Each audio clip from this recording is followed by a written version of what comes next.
after I had sold Decoy to Monogram Pictures, I was offered a contract as a writer. I'd started writing with another man named Lou Lance,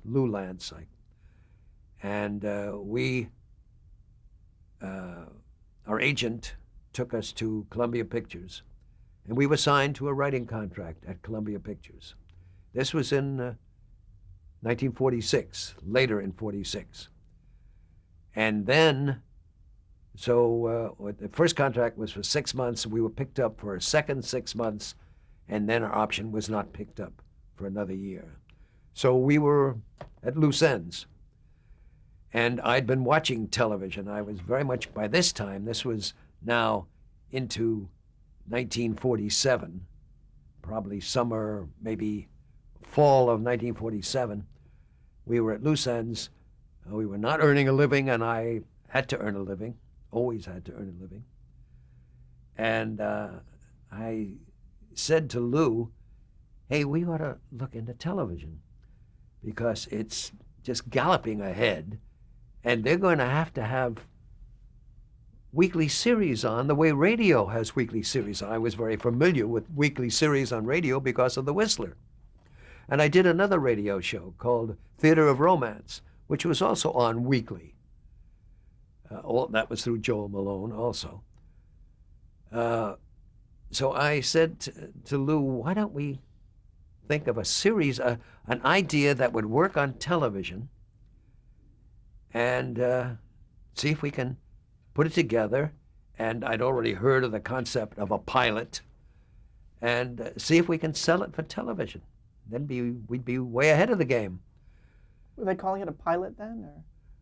I think I called it a pilot then, but yes, I'm pretty sure. I do remember this very clearly. We didn't know. We looked around for a story to adapt, and we found one we liked very much, and that was de Maupassant's The Necklace. But when we were going to do a television play based on The Necklace as a sample, although I think even then we called it a pilot, as a sample for a pilot for a series, a weekly series, a weekly half-hour series. No, that's where the trap is. We didn't know whether the series on television, which hadn't been done yet, would be 15 minutes or a half hour. So we decided the best thing to do was to write a teleplay, an adaptation of The Necklace, and we would do it kind of as a long 15-minute show, which could be cut later down to 15 minutes, or we could consider it a short half-hour version, and we would extend it if it turns out that they wanted half-hour series. And so we did the adaptation in the dark of The Necklace. Now, with the script, we wanted to make this show, and we found financing.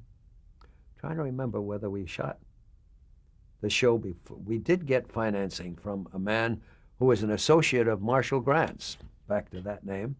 His name was Norman Elzer, and he was a rather wealthy man in his own right, a working man, but very well off. And he agreed to put up the money to shoot a pilot from our adaptation of The Necklace. Now, what I'm struggling to remember was, did we do this before we made the deal? Gosh, I can't remember. I think that we shot an adaptation. We shot our adaptation of The Necklace with a cast consisting of two very good performers. The guy's name was John Beale, and the actress's name was Maria Palmer. We shot that film, and that film was then taken by a man who became our agent for this project. His name was Gil Ralston. That came back to me. And we needed a production company, an established production company, so that if somebody bought this series concept and our pilot, they would know that there was a company that could then produce these films. That's when we went back. I went back to Marshall Grant, whom I had worked for 5 years or so, or 6 years or so before at Universal, as first a story reader and then a young writer. And our little group on the pilot film partnered with Marshall Grant Productions, and it became our company. We started out calling it Realm. And the R was for Rubin. The E was for Elza, the man who put up the money to shoot the pilot. L was for Lou Lance.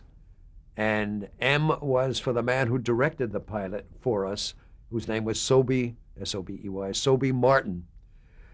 However, R-E-L-M didn't work very well, so we added an A, an orphan A, and we turned it into Realm, R-E-A-L-M.